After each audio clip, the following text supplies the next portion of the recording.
Right now, somewhere in China, a person with no pilot's license is sitting inside a two-seat aircraft that has no steering wheel. No throttle, no pedals, nothing. They type a destination into a screen, press one button, and 16 rotors spin to life.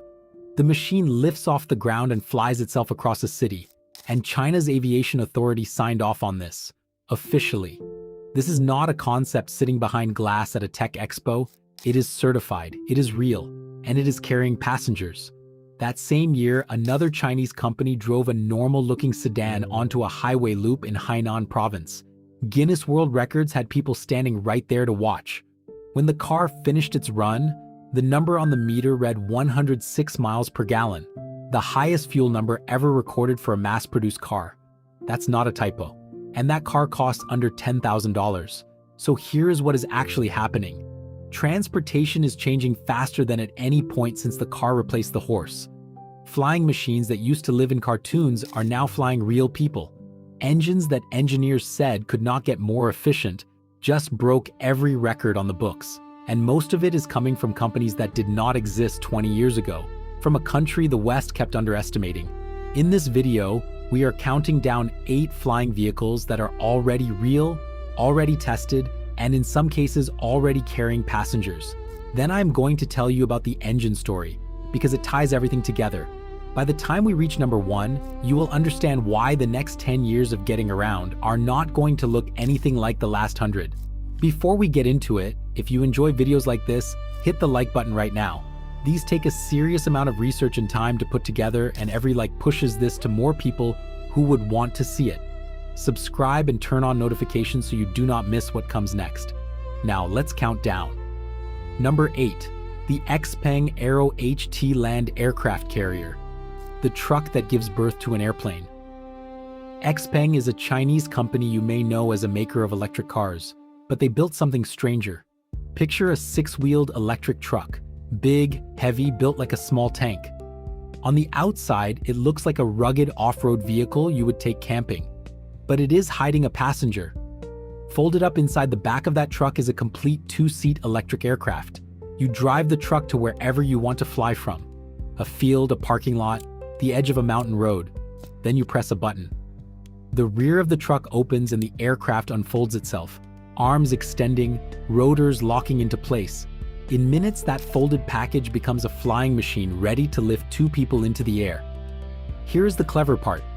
Both the truck and the aircraft run on the same electric parts.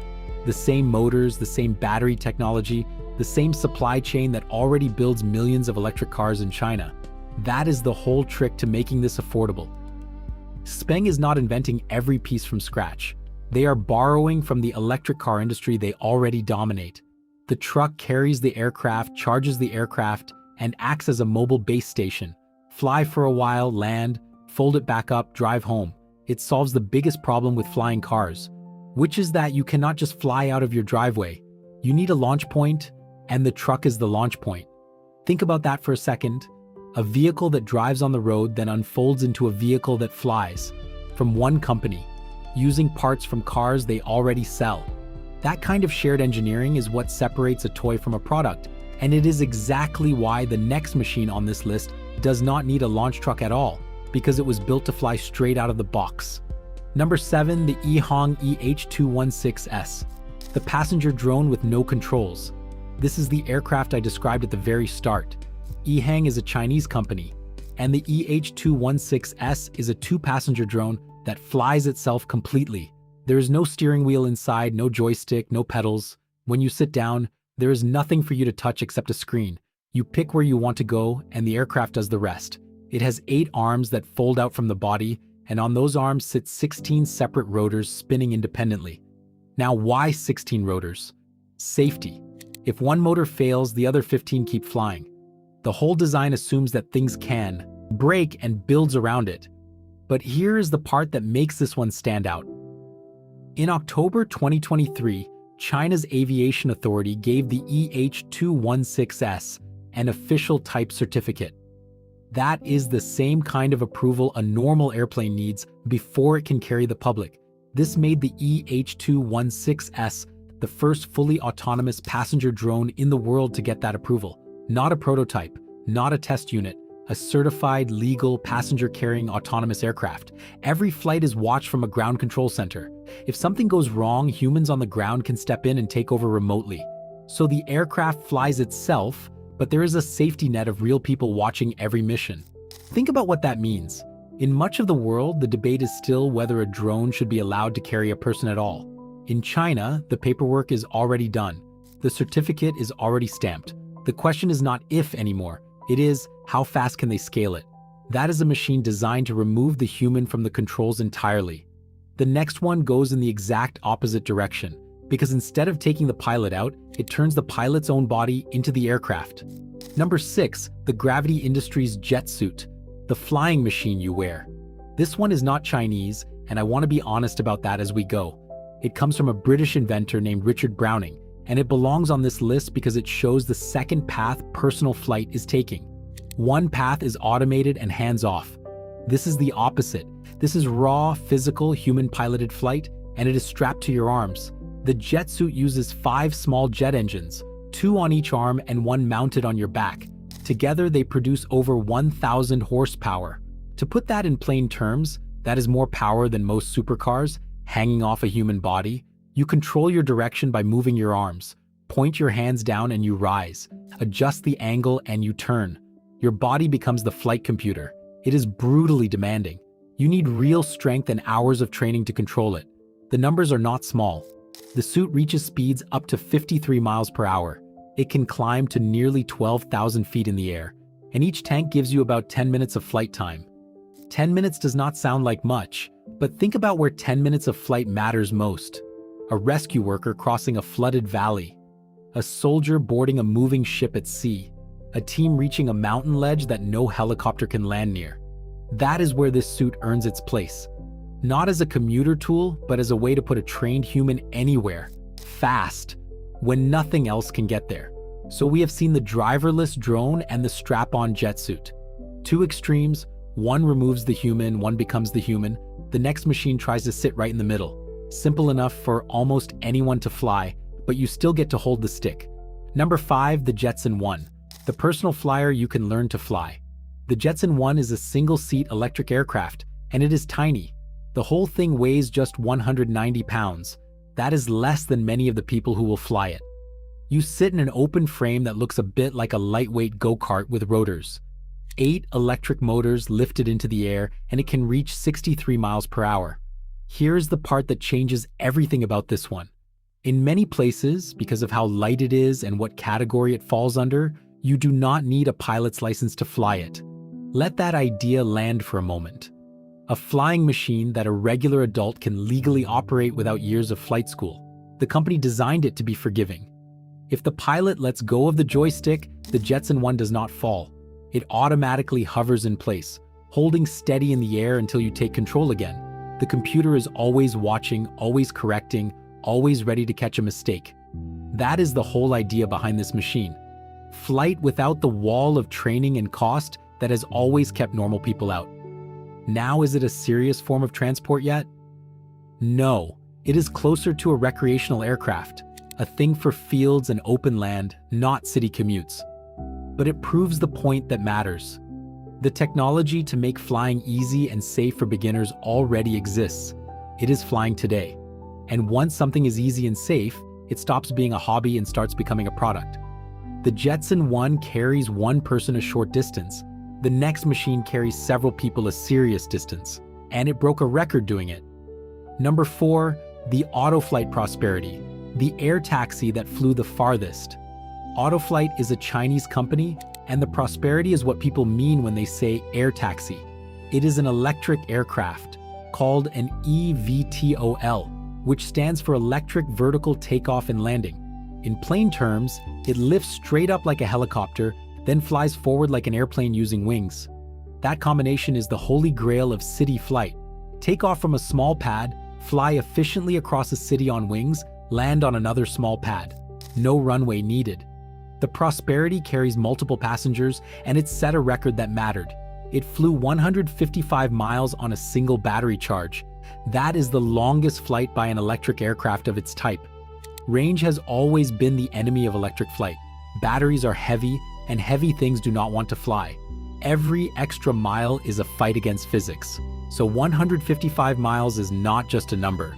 It is proof that electric air taxis can actually cover the distances real cities need, not just short hops.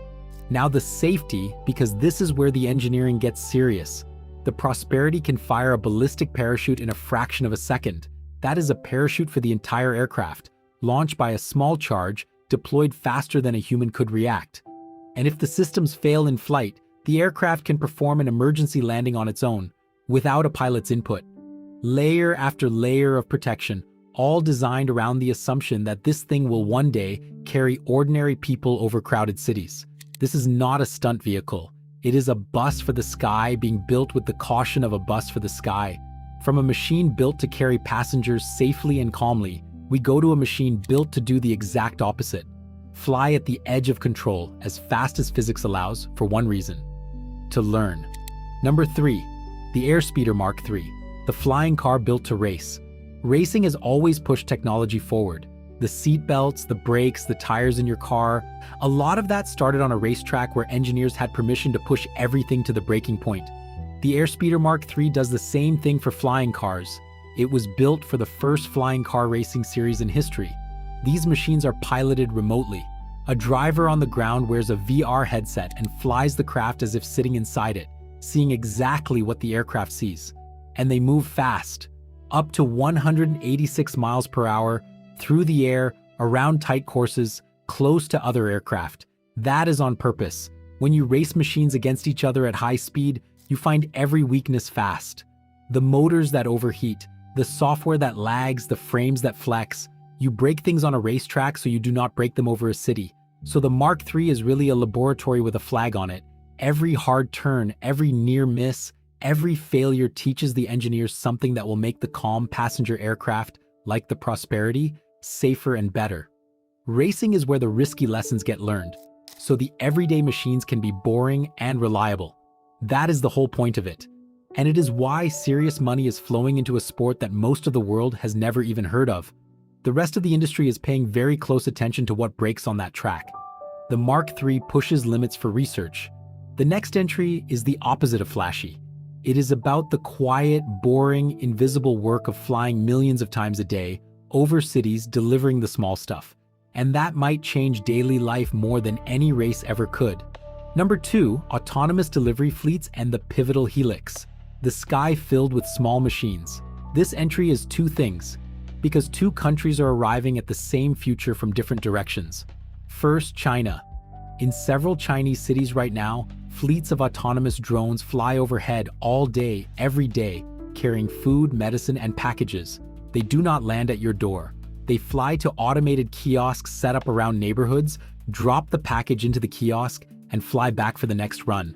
No human pilot, no delivery driver, just a steady stream of small aircraft moving goods through the air while cars sit in traffic below. That is the ordinary future. Not a flying car in every garage, but a sky quietly full of small machines doing the errands. And once a city gets used to drones flying overhead safely, the idea of a person flying overhead stops sounding crazy. Which brings us to the second half of this entry. From the United States, the Pivotal Helix.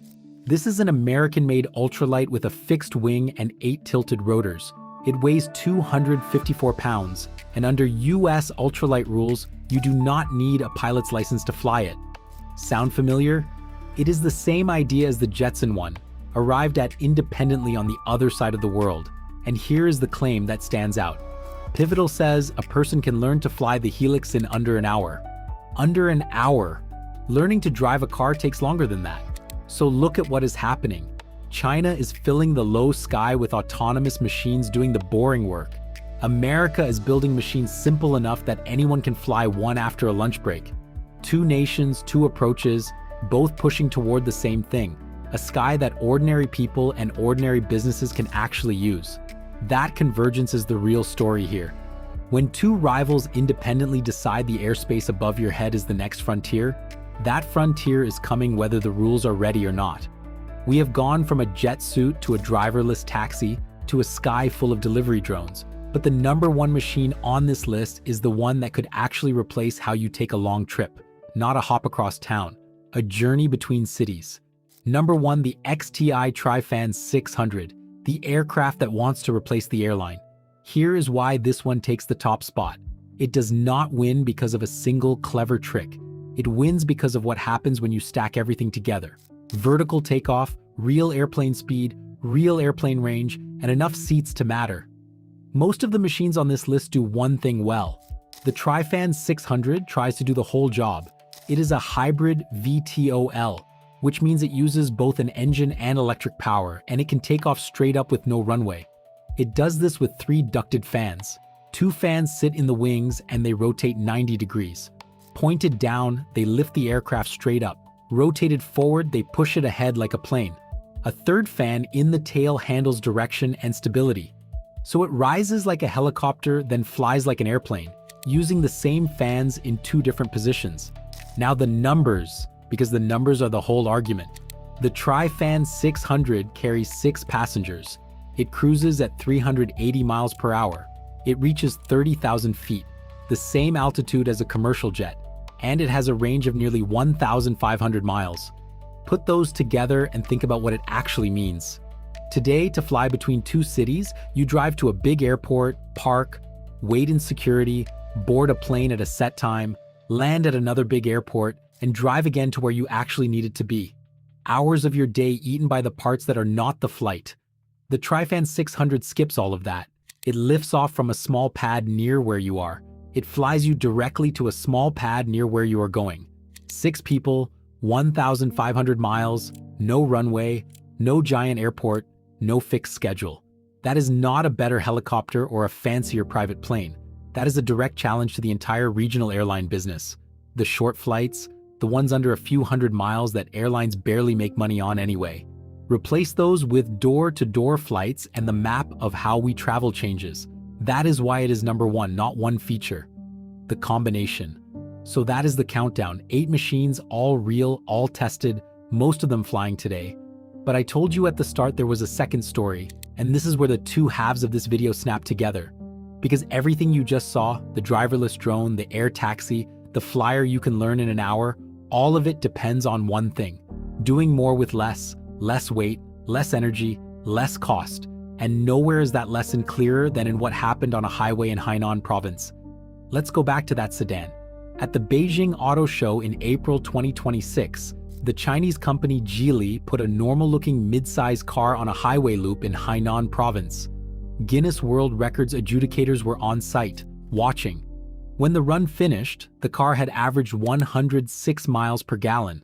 That is the highest fuel efficiency ever recorded for a mass-produced passenger vehicle, officially verified on the spot. To understand why that number is so hard to believe, you have to understand thermal efficiency. When you burn gasoline, most of the energy turns into heat, not motion. A regular gas engine only turns about 30 to 35% of the fuel into actual movement. The rest is wasted as heat out the exhaust. That has been the reality for 100 years. Toyota, famous for efficient engines, pushed their best engine to 41%, and that was celebrated as a major achievement. Formula One engines, built by the best teams in the world with unlimited budgets, run at around 50%. Geely's engine, called the B15, hits 48.41% thermal efficiency. Guinness certified. Read that again. A car engine from a company most Westerners cannot name is running almost at Formula One levels of efficiency. And it is not in a race car. It is in a sedan you can buy for under $10,000. The engine is paired with a 308 horsepower electric motor and an AI system that decides moment to moment whether to use the engine, the motor, or both. The computer squeezes out every drop. Here is the comparison that lands it. In 2024, Toyota drove a Prius across America from Los Angeles to New York and averaged 92.9 miles per gallon. That was a headline achievement, the gold standard for efficiency. Geely's system beats it by over 12%. And Geely is not alone. This is a wave, not a single car. Here's where it gets uncomfortable for the old car giants. BYD, another Chinese company, just passed Tesla as the world's top-selling maker of electric vehicles. Then BYD launched a 5th-generation hybrid, running at 46.06% thermal efficiency with over 1,300 miles of combined range on one tank and charge. Over 1,300 miles. That is Los Angeles to Denver without stopping. And it is not just BYD and Geely, Chang'an, SAIC, Chery, Great Wall. All of them launched ultra-efficient powertrains in roughly the last 18 months. This is a whole country's auto industry moving at once. Now look at Detroit. Ford, GM, and Stellantis, which owns Chrysler and Jeep. Most of their engines still run at that same old 30 to 35% thermal efficiency. The exact number engineers accepted as normal for decades, while a half-dozen Chinese companies pushed past 46 and 48%. The American giants mostly stayed where they have always been. That is not a small gap. That is the difference between paying for a tank of gas and paying for a third of a tank. And here's the part people miss about Geely. They are not some isolated local brand.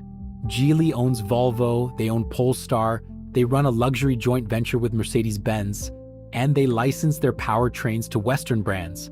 So the engine technology that just broke the world record is already flowing into cars that carry European badges. The company that built the most efficient engine in history is quietly inside the supply chains of the very companies it is beating. So why did I put the flying machines and the engine in the same video? Because they are the same story told two ways. Think about how the smartphone happened. Before the iPhone, a phone made calls, a camera took pictures, a GPS box gave directions, a music player held songs, 4 devices, 4 prices. Then the components got cheap enough and small enough that one company could stack them all into a single object in your pocket. The revolution was not one invention. It was the moment a pile of separate technologies became cheap enough to combine. That is exactly what is happening to transportation right now. Cheap electric motors built by the millions for cars, cheap batteries, AI that can fly a machine or manage an engine better than a human. Materials light enough to leave the ground. On their own, each of these is just a part, but stacked together, they turn a folded package in the back of a truck into an aircraft. They turn a strap-on suit into 1,000 horsepower. They turn a $10,000 sedan into the most efficient car ever built. Same parts, different machines. The pile just got cheap enough to combine. And notice who is doing the combining. Xpeng, Yihang, Autoflight, Geely, BYD. Names that did not exist or did not matter 20 years ago. The car was invented in Germany and mastered in Detroit. The airplane was born in a field in North Carolina with the Wright brothers. But the next chapter, the one where flying and driving and efficiency all collapse into cheap machines for ordinary people, that chapter is being written mostly in China, and mostly while the West is looking somewhere else. 10 years ago, a person flying to work without a license was a cartoon. A car getting 106 miles per gallon was a fantasy. A drone certified to carry passengers was a lawsuit, waiting to happen. Today, all three are real, tested, and in some cases already for sale. Not a concept, not a fluke. Certified, verified, and flying. The machine that carried a person across a Chinese city with no controls, and the sedan that crossed a highway loop at 106 miles per gallon are two halves of the same shift. The world spent 100 years building bigger, heavier, thirstier machines. The companies winning now are building smaller, lighter, cheaper ones that do far more with far less. And the sky above your city, the one that has been empty your whole life, is about to get busy. So here's what I want to know. If you could buy just one of these tomorrow, would you take the flying machine that carries you over the traffic, or the car that costs less than $10,000 and beats every gas car on Earth? Pick a side. Drop your answer in the comments below. I read every single one.